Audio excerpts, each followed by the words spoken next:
thank you all for joining. So as I said, we're going to go through a quick overview of the recent updates, and then I'm going to hand you over to do a good introduction to Rick, and he's going to take you through the marketing myths and what to look out for to really enhance your marketing in the new digital and AI age. So first things first. In our last webinar with myself and Abs, we went through our new marketing reports, which leads us really nicely into our feature with Rick. But the most latest update, which you should have seen on Tuesday, is our nudge feature. Now, quick insight into what this is. We got a lot of feedback from our customers about the task management inside Boxy. Now, what if you are using Boxy correctly?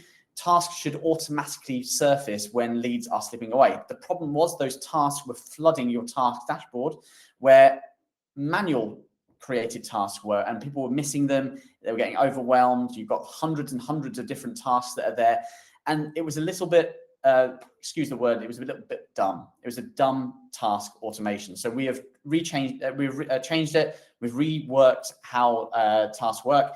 Your tasks are tasks. You set them manually, or you set them on the feature which pops up when you reply to a patient. We've now got a nudge feature, which is a more intelligent way of nudging you when a patient is slipping away. I'm just going to really quickly take you through this because it's important that you know how to do this. So hopefully you can see my screen right now. You should be able to. The follow-up nudge feature is in your settings, and scroll down to follow-up nudges. These nudges essentially, I'm not going to read you through all this, but they will appear on your things to do dashboard when a patient hasn't got a future task, hasn't got a future automation scheduled, and you've responded or called them. That was the last action, and they haven't done anything since. What the system will do is then resurface that lead as a nudge with an AI summary to tell you that lead is slipping away. There's nothing in the future for that patient. And you need to do something with it. Now, you can decide when that nudge first appears, on how many days, and if you want future appearances of that nudge, i.e. do you want it after then a further 3 or 4 days and then a further 14 days? Totally up to you. You can decide.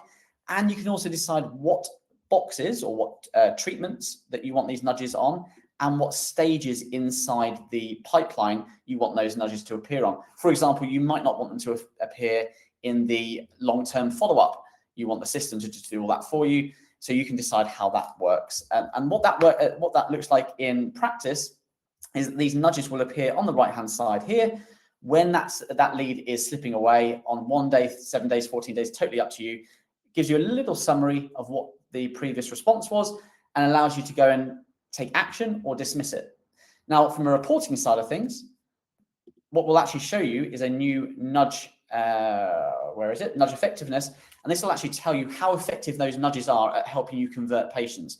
So in here, it will show you how many nudges have you've been sent, how many have you dismissed, how many you've taken action on, and how many nudges have then concluded to be converted into a patient or a milestone conversion. So that's really important that you're using that if you're not. The other thing is our lead new reporting for UTMs and ad spend. You only get this on the Pro package, but essentially what Boxy is now doing is breaking all of your ad spend down into breaking down the UTM. Rick's going to probably talk about UTMs later if you don't know what UTM is. The source of the lead, the medium it's come from, i.e. the platform, what campaigns you got. So you can really break this down and see your conversion. And lastly, the most important thing, what everyone's excited about, is we're now showing you all of your spend through Google and Meta. For each ad, how many impressions and how many clicks you get, how many leads you've got off those different campaigns, then what your cost per lead is, how many conversions you've got from those campaigns that you're running, which then gives you your cost per acquisition, the revenue generated from each campaign, and your return of actual investment or spend. So that's all available now on Pro plans. If you haven't got it, speak to the sales or support team if you need it, or if you're having any problems with it, reach out to your account manager. So that was my bit. Very short. I'm sure everyone is very happy about that, and you don't have to listen to me. You can listen to someone who's a lot more decorated than I am in terms of especially marketing. I'm joined by Rick O'Neill. He's the founder and CEO of LTF Digital. He's also the best-selling author of Black Belt Digital, and has a brilliant new platform for associate dentists and do-it-yourself marketing as well. So I'm going to hand you over to Rick. He's an absolute brilliant guy. We're very good. We've become friends, haven't we, through business, which is amazing. But he's someone that I really look up to from a marketing perspective, and I certainly asked a lot of questions of him when I don't really know what I'm talking about when it comes to marketing. So Rick, the floor's yours. Thank you, mate. Wow, a lot to live up to there. Absolutely. And I better remember to talk about UTMs now, because you told me I had to, so I will. That looks pretty cool, by the way, the new features. I like that. Thanks, mate. Hello, everybody. I like an active chat. So before I start and share the content, can you let me know in the chat in a few words where you are in the country, how many years you've been practicing, and what your role is in the practice? I'd love to see it. Give me an idea of who we've got in the room whilst I go and do the sharing thing. So let me know when you see it, Adam. 30 years. Wow. Marketing managers, Manchester, practice management. Good. 24, 15. Love it. There's a few people in here almost as old as me. That's great. Right. So what we're going to do is I have given Adam permission to rudely interrupt me if he feels it's necessary. But I'm going to talk to you for probably 25 minutes-ish. We'll see how we get on with that timing. And then what we really want to do is we've had a load of questions from either people in the room or people who were intending to be in the room. And we'll try and cover as much of those as we can between Adam and myself. So if that all sounds good, I will make a start. So Adam gave me a lovely intro. I won't labor the point, but I have been around for quite a while, doing digital marketing for, well, it says 26. I think it's actually 27 now. 16 years of that experience has been in aesthetics, actually. Although a lot of our clients are in the dental space. I've generated millions of pounds for clinics, millions for brands as well. So that's pharma companies, device companies, skincare brands, etc. Been involved in a lot of direct to consumer and to healthcare practitioner campaigns, and coached and consulted for probably thousands of practices over the years. And I think at last count, now, don't get me wrong, Adam kindly described me as a best-selling author. That's technically true because it was #1 in the, I think, cosmetic surgery category on Amazon. But about 8,000 people have that book currently that was mentioned, which is all about how do you grow a dental aesthetic practice or a med spa in the US. How do you grow that with digital marketing in a sustainable way, in a future-proof way? And I wrote it because I got utterly fed up with how much rubbish and guff there was online. And I thought I'd fix the problem until ChatGPT came out. And now it is hoovering up absolute guff that people are putting out there, built with ChatGPT, and then it's reading it back to people as the answer. So now I've got even more work to do just when I was about to retire. So that's some of my background and the kind of thing that annoys me, so that you know that I'm a grumpy old man. And what I want to do now is teach you how to build essentially a sustainable marketing ecosystem around your practice, which is pretty important because I think it's fair to say it's not as easy as it once was. And for those of you in the chat that have been at this a long time, you probably know what I'm talking about, because up until relatively recently, we had a growing market. If you were building a social media profile around maybe you as a practitioner or the practice, it would have been easier up until the last year or two to grow a significant following. You had less competition for clinics. You had potentially less educated patients. And what I mean by that is, as I was just saying about AI, you're probably now getting patients who think they know what they're talking about because they've had a conversation with Chatty G over a glass of wine and they think they're an expert in cosmetic dentistry now. But obviously you and I know they're not. So you've got that to deal with. And we had a buoyant economy until, well, now, basically. And if you look at this year and particularly what's happening currently, we've got macroeconomic things going on, which can often affect consumer confidence. We've got certainly market maturity, so increased competition. There's more practices in your town and city.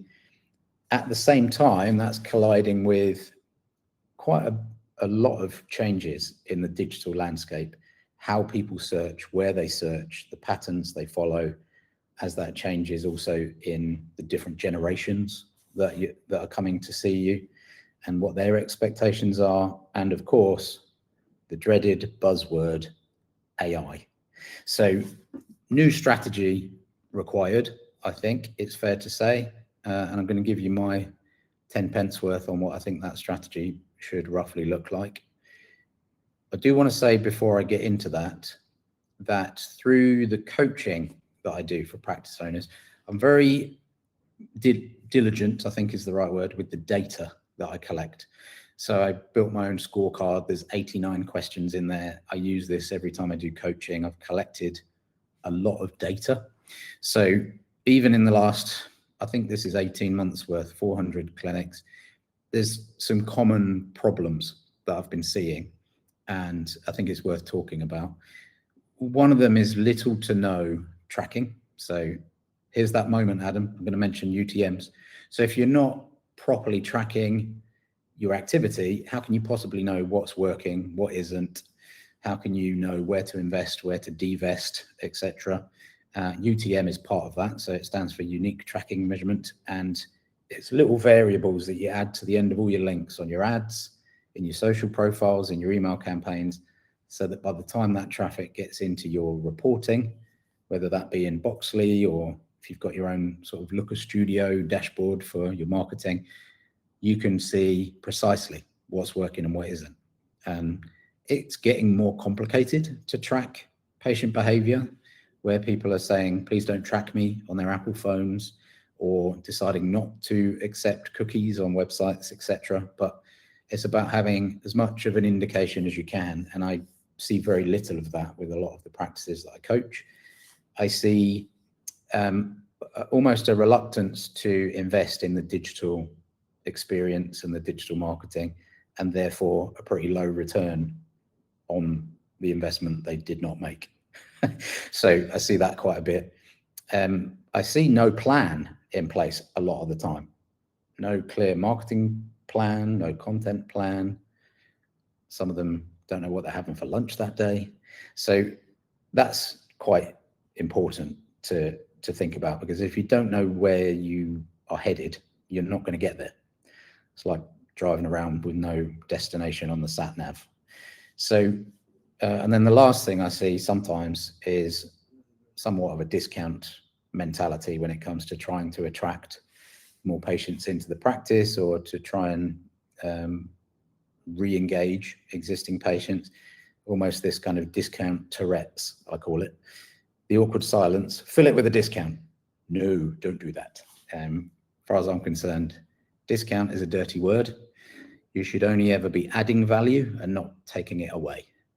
So these common problems lead me to talk a little bit about how do patients behave now, which is maybe different to what they did before, or more accurately, different to what we thought they were doing before. And I'm going to talk to you about this theory called ZMOT. It means zero moment of truth. You might be familiar with it if you're a marketing scholar, but I'm going to explain loosely what it means. Broadly though, when you're marketing your practice, what you're trying to achieve, forget AI, forget all the different channels, forget dancing on TikTok for now. The principles of marketing have always been the same. You're trying to have somebody know about you, start to trust you, and hopefully like you. And if you can achieve those things, when they get into your practice, they will not question your expertise. They will not question your pricing, because they will have already consumed enough from you to achieve these things. They know who you are, why you're the person, or the practice, they have a level of trust with you, and hopefully they like you as a brand, as a personality. And that's really the overarching thing that I want you to remember today when we talk about this ecosystem, is what it's designed to do. Because the channels come and go, the algorithms come and go, the hype and the fads come and go. But if you've been doing this as long as I have, those are the only things that matter. So you've always got to think of that strategically and try not to get bogged down in, oh yeah, but reels and hashtags and TikToks, and don't worry about it. So I want to talk about some of the misconceptions as well, because it's really quite key. You know, we'll probably get into this when we do the Q&A, but I often hear this phrase used: dead leads or bad leads. I really want you to consider what I'm about to show you, and then think, those leads that you thought were dead or bad, were they really? So what people often assume happens is that you run an ad and you either get a booking or you don't. Clearly, that is not the case. It's much messier than that. What might actually happen in a typical scenario is they see your ad, maybe they click on it, maybe they don't. They may go find your page, your social page, click on your website. They might then follow you on Instagram. Maybe they then sign up for emails, but they forget about you. Then you send an email, which they get, they read your blog, then maybe they make a booking. It's messy. Multi-touch is totally normal. This process can take quite a long time. I've got some data with some clients where, from even just meta ad campaigns, the time has been as long as 200 days from when a patient first interacted with an ad, or maybe even inquired or downloaded or something, to when they were in the chair. So you have to really reframe this idea of, well, we got this lead and they didn't answer the phone, so they're dead to me now. Well, they didn't die, and they definitely were interested. So they're in the ecosystem. So I really want to break that mindset and instead teach people how to build a system that works for when the patient is ready, not just because you posted an ad and you want the leads now and in your practice now. It's about the sustainable approach to marketing. And this is where this ZMOT theory comes in, because it's not a new study, but it's super relevant now. So Google did this study.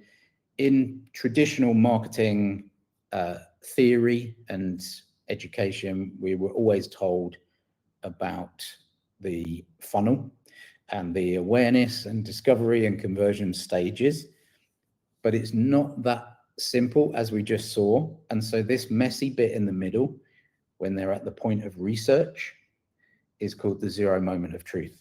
And what's happening in that moment, and that moment can be quite long, is they are reading reviews about you, they are asking their friends about you, they are following your social media for a little while, maybe reading your newsletters. They are at that point where they're going to make a decision as to whether to go with you or the other practice. And the next point is the first moment of truth, when they actually come in for their treatment. And then the second moment of truth is, are they ever going to come back? So we've got this 0 moment of truth principle. Now, I'm going to show you what the ecosystem should look like to try and drive people into your bubble, but then have the tools to convert them at the time they're ready, when they finished their ZMOT process. But before we do it, I do want to touch on KPIs. I'm pretty sure Adam and I will talk about it again later, but there's lots of different ways for you to design your key performance indicators. I really like this set for the majority of clinics, but have some is the main message. What gets measured can be managed, and what's being managed can be improved. And that's my big takeaway when it comes to having KPIs. You should be collecting the data that means you can track these and review them on a monthly basis and be able to see what's working, what isn't, what can be optimized, where are we leaking opportunity or money or retention rates, etc. That's really key. So what we've done so far is agreed, well, we haven't agreed, I've told you. I'll find out if you agree later. Why we need a new strategy, because of patient behavior. I'm about to show you the ecosystem you need, but this bit is what holds it all together, being able to track properly. So we may not have time to go into all of this, but I'm pretty sure we're going to touch on a lot of the elements when we get to the Q&A. Now, as we've said, it's not as simple as you run ads, you get leads today. We have to build a sustainable content and marketing ecosystem. We have, on the one side, stimuli. So an example of a good stimulus would be Google Ads or Bing Ads. By the way, Bing Ads, have you tried? Older demographic, cheaper leads, give it a go. Public relations, SEO, social media, referrals, these are all stimuli. Then once they're in our ecosystem, we've got a toolkit. We have what I call cross-channel engagement. And ideally that's a mixture of education and sometimes entertainment. And now I'm going to give you a content plan that helps you sustain that for years and years, hopefully before Adam tells me we're running out of time. Then we've got the notion of remarketing, retargeting, and having our funnel. So this is where Boxley comes in, and we, full transparency, we consider Boxley to be a partner. I think we've brought Adam dozens and dozens of customers, so he loves us, but it's because we believe in the product. So this is where it really comes in terms of the funnel and then the lead management. And I know for sure Adam will have spoken to you guys about lead management many times, but it's what makes this whole ecosystem a success or a failure. You could have a bajillion people in your ecosystem, but if you don't have that follow-up process, if you don't have that speed to lead that we always talk about, then it will ultimately never be as good as it could have been. But if you have the stimulus, if you have cross-channel engagement going on, and you are remarketing to people and following up with them in an efficient, in some cases automated, but regardless, efficient way, then you will succeed. You can win this game of digital. Where people go wrong is either not tracking what's happening through here, or just focusing on a single aspect of this ecosystem.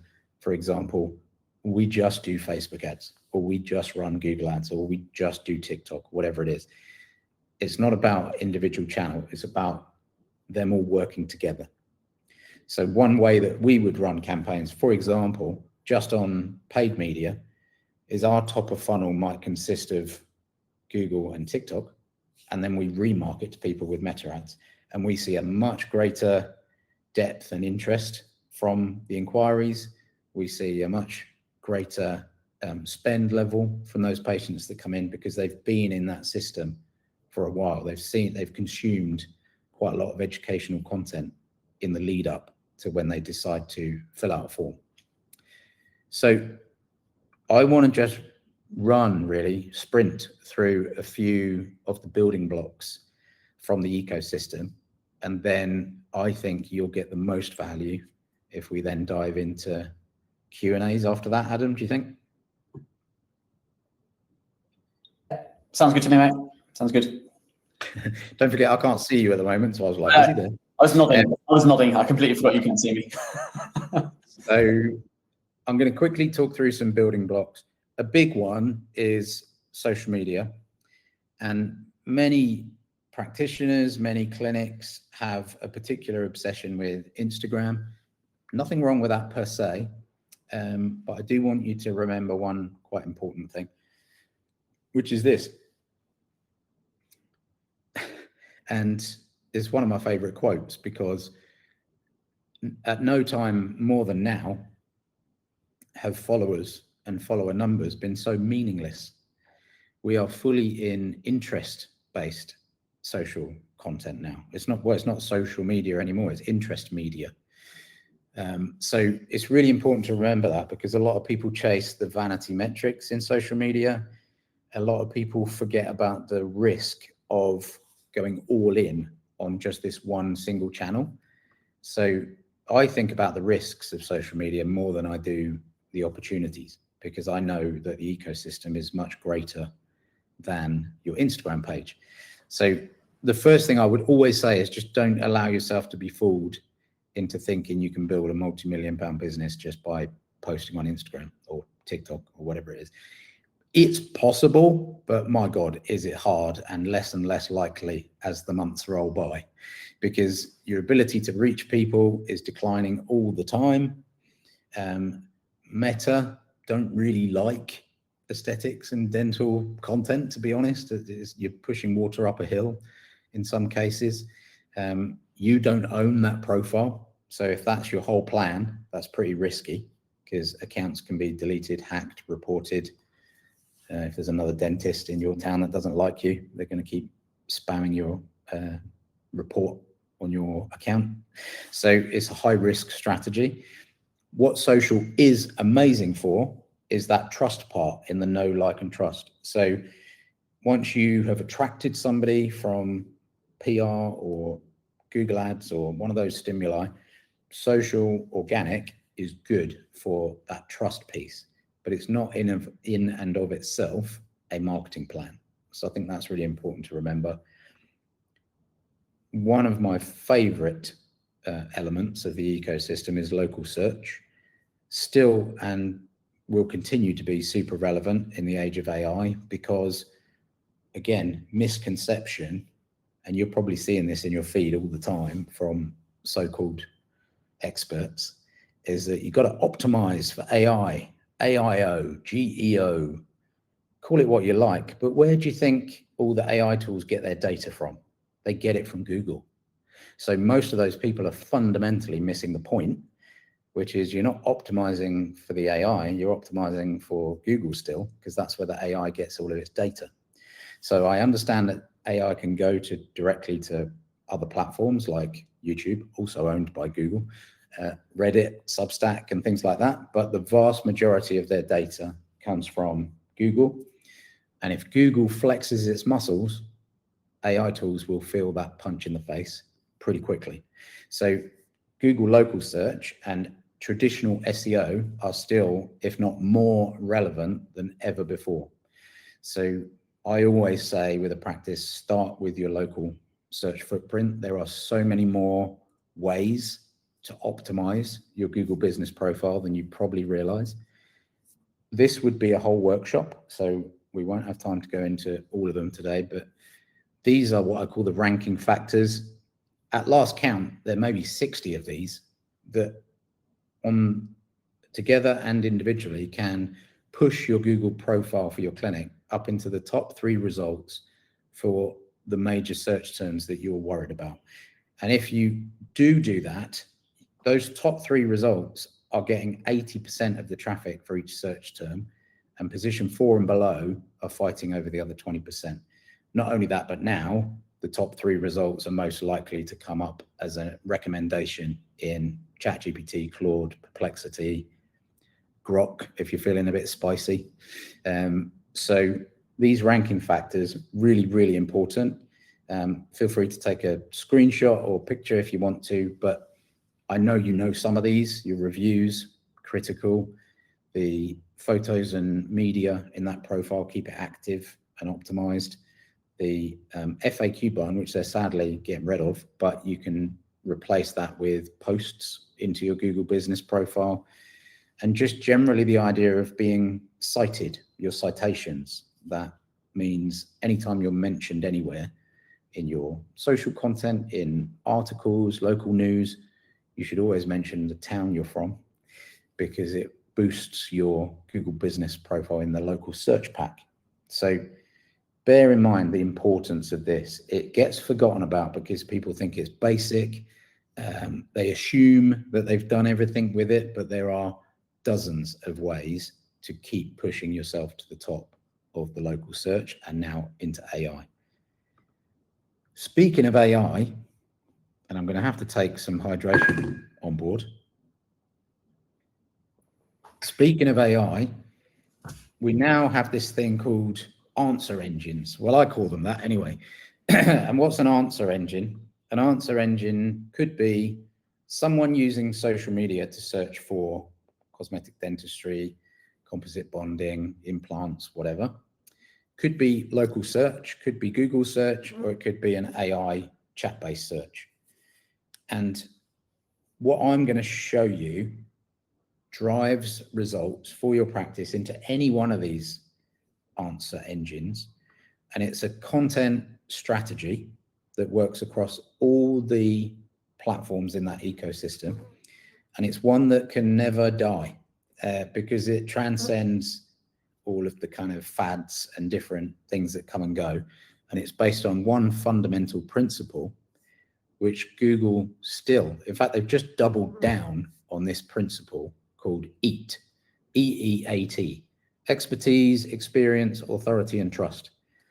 If your marketing content hits those 4 key criteria, as far as Google are concerned, then they're going to be indexing and surfacing your content in traditional results, in local search, in AI recommendations on Google, and in Gemini, and ChatGPT and the others who get their data from there will also surface you as the answer. And so it doesn't matter which other apps come and go, this principle will drive new patients to you. So the theory is that you want to be the authority on your niche, your expertise, the treatments that you're amazing at in your area. And to do that, you need to have content that answers the questions patients are asking every day. In order to know what those questions are, there's an amazing resource you can use called answerthepublic.com. If you go to that website, type in any search phrase, aligners, composite bonding, just pick one.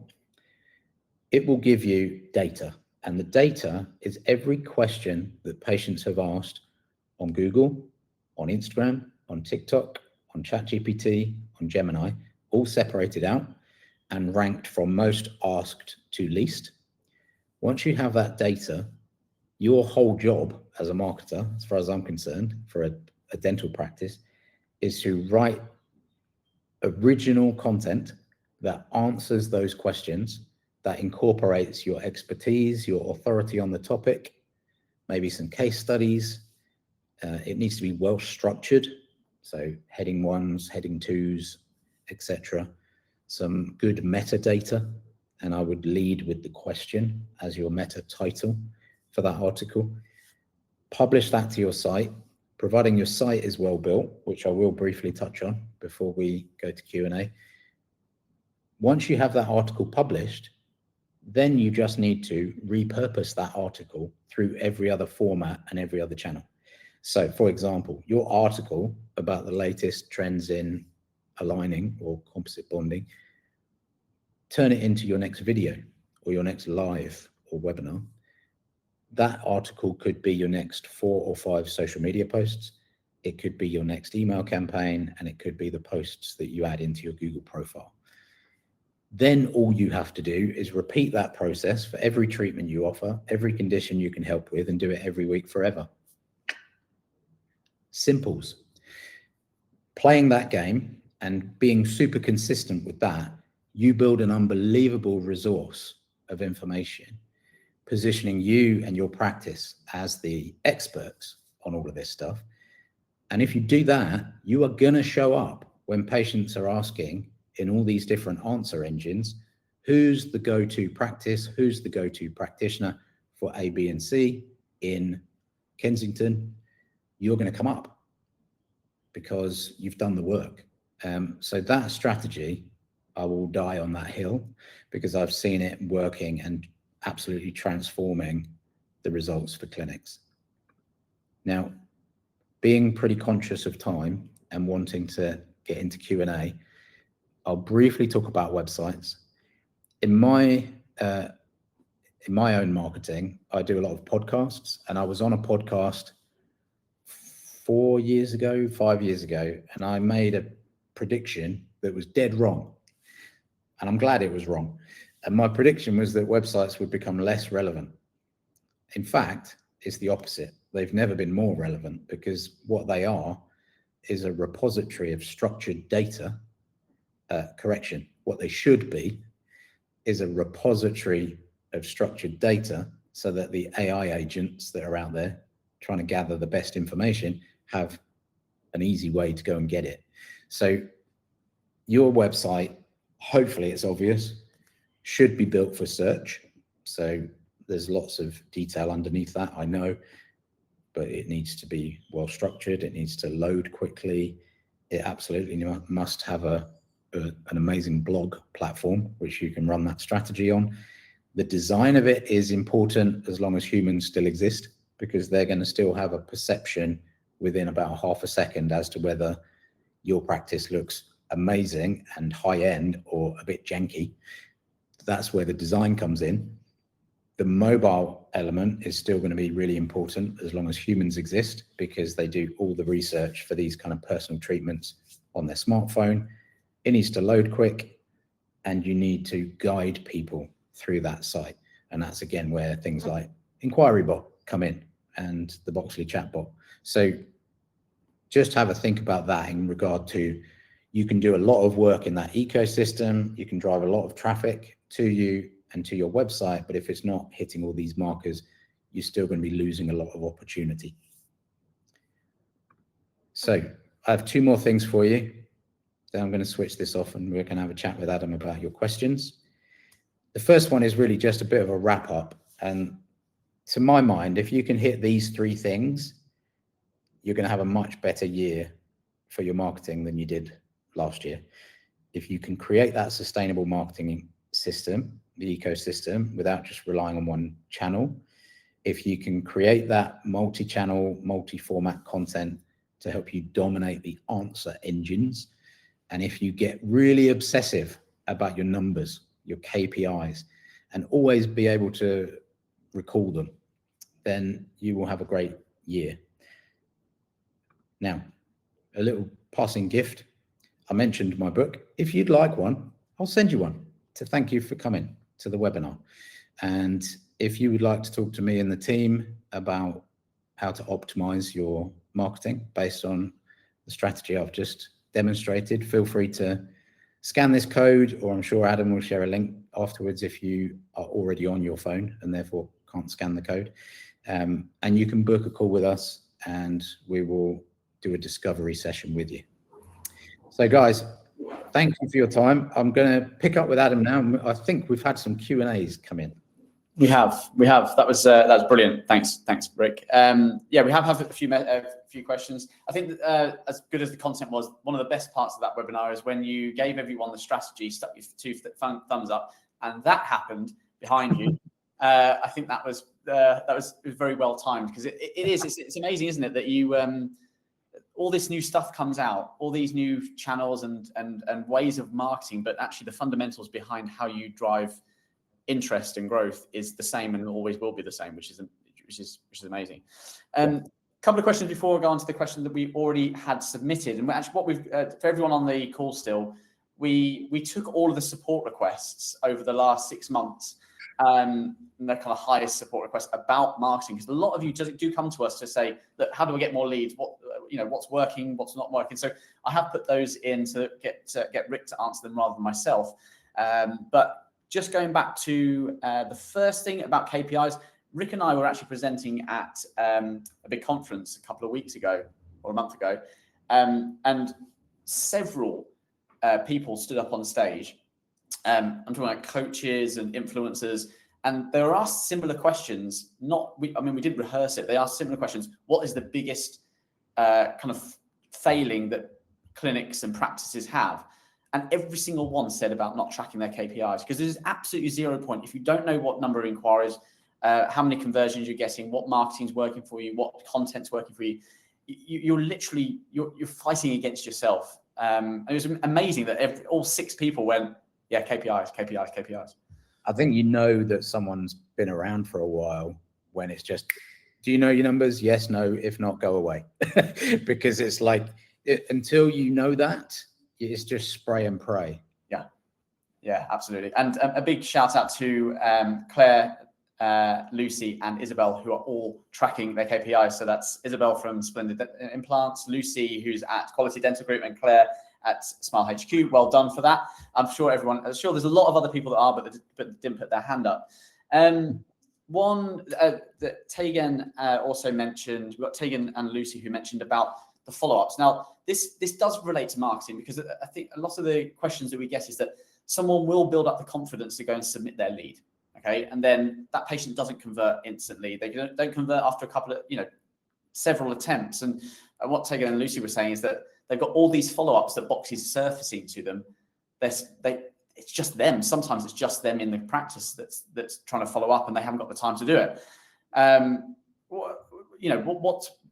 It's not just about manual responses and follow-ups and things like that and automation. It's not that isn't the end goal, is just to get an inquiry, because that's like having something in your Amazon basket. That's the equivalent, isn't it, of a pipeline for Amazon. You'll get peppered constantly. I always use this analogy, Rick, because I've still been trying to buy this bloody robot vacuum for myself because I really want one. But I'm doing the same thing. I'm doing the reviews. I'm doing all that kind of stuff. But I get peppered by Amazon about deals and stuff like that. So what's some advice to Tegan and Lucy on that? So I think, well, obviously, it'd be remiss of me not to talk about what you guys offer on the follow-up front.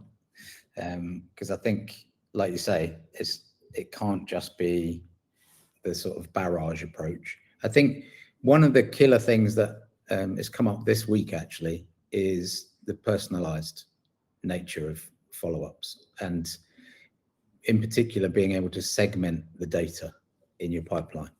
So, and this doesn't really matter if it's a manual process or not, but with any list, if it's follow-ups, if it's cold prospects, if it's rebookings, that ability to say, okay, who are all of the people that had whitening 2 years ago, for example, who are over the age of this and this gender, if you want to go super specific, and being able to have really, really tailored messaging, that I'm seeing, even though it's pretty nuanced and not many people get into that level of detail, the conversion rate of the personalized follow-up is huge. Yeah. And personalized can be manual and can be automatic. It doesn't actually matter. It's the personalized bit that matters. So I think for me, that's one of the sort of killer apps at the moment, is personalization. I love that. And the also the thing is that someone inquiring isn't I think you put it on the first slide, is that an inquiry doesn't mean revenue. It's a sign of intent, but it's one of many signs of intent, as in someone going and following you on Instagram. They're just nearly flirting with you at that stage. Yeah.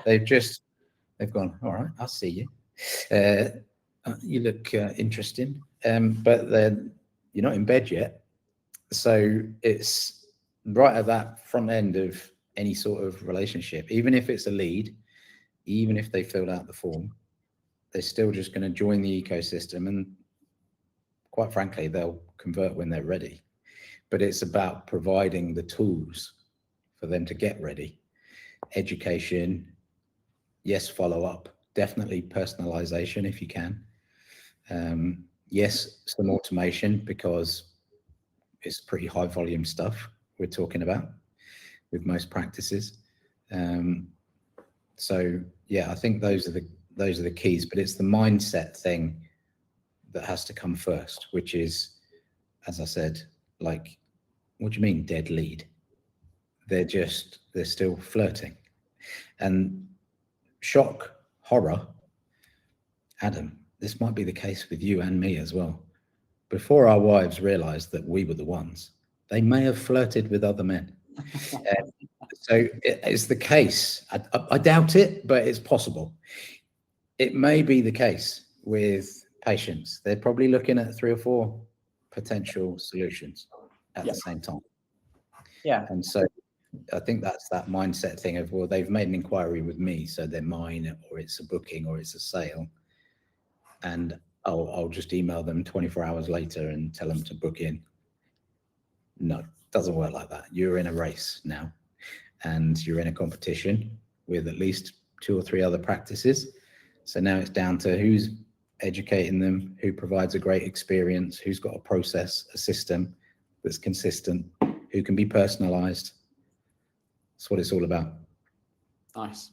One of the big questions that we get, and this is our number one question, and it's not necessarily a question, actually, it comes up a lot in reviews with our customer success team, is that they've started with an agency, they've started spending money, and they're saying, I'm not getting results. I think the question is, like, how long should a practice realistically wait before they judge whether, you know, a marketing strategy is working?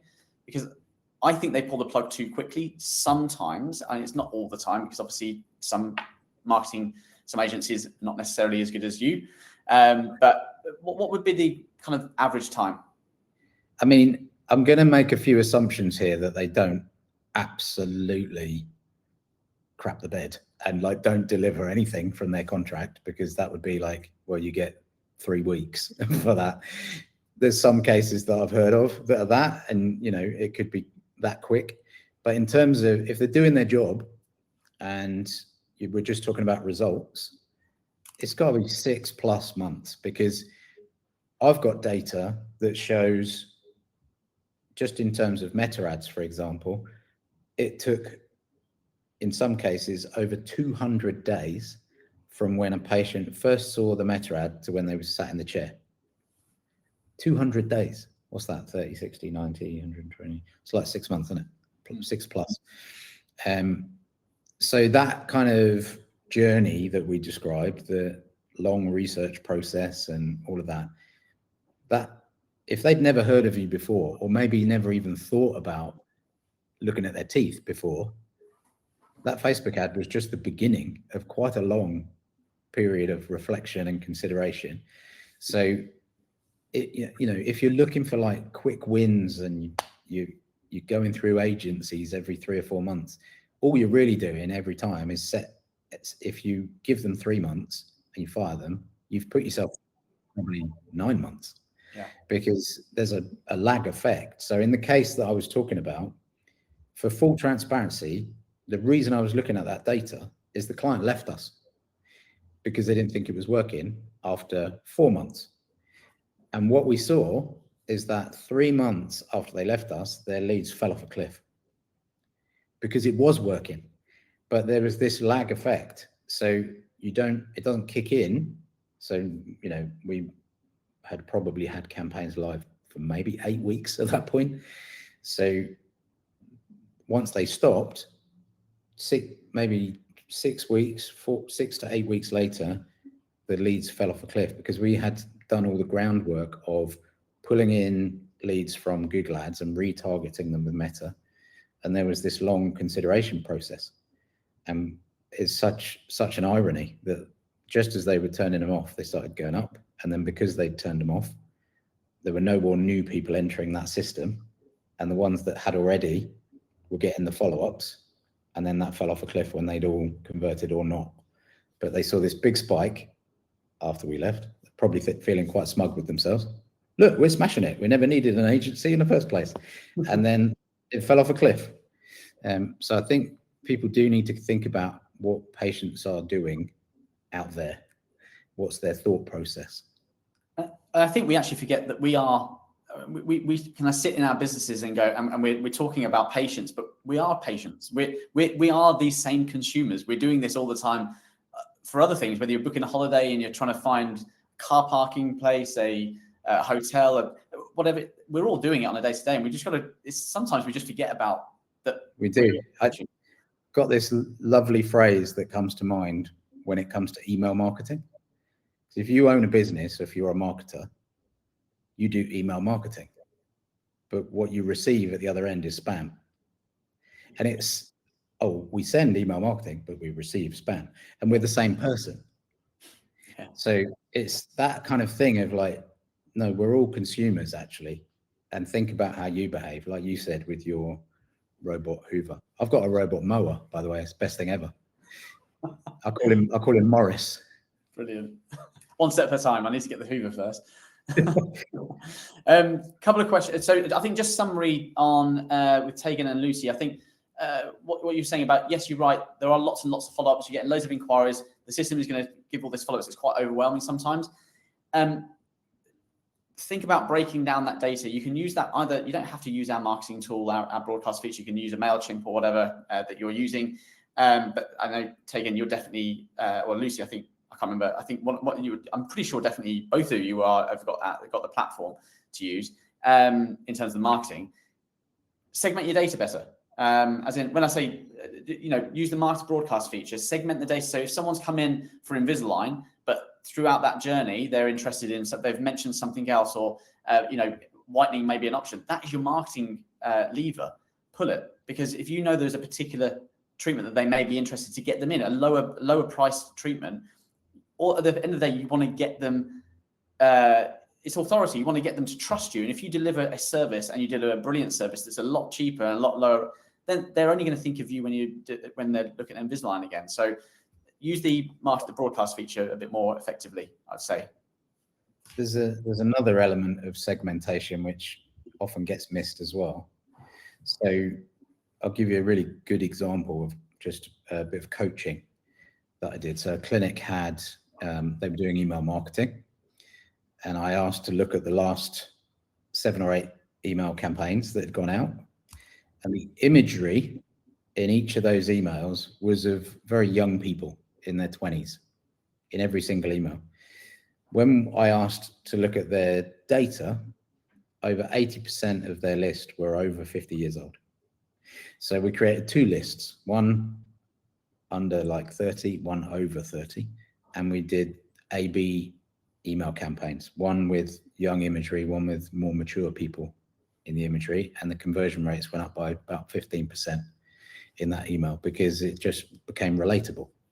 And that's the other aspect of segmenting and being able to personalize the content. It's so true. It's so important. Quick question that Lucy's got. I think this is the last one, because I know, Rick, you've got a big call at 2:00. Lucy's asked, what would you say is an average successful conversion rate from leads who inquire to leads who go on to book into practice? Now, I know that's not necessarily in an agency's, from your perspective, from marketing, you're about generating the lead.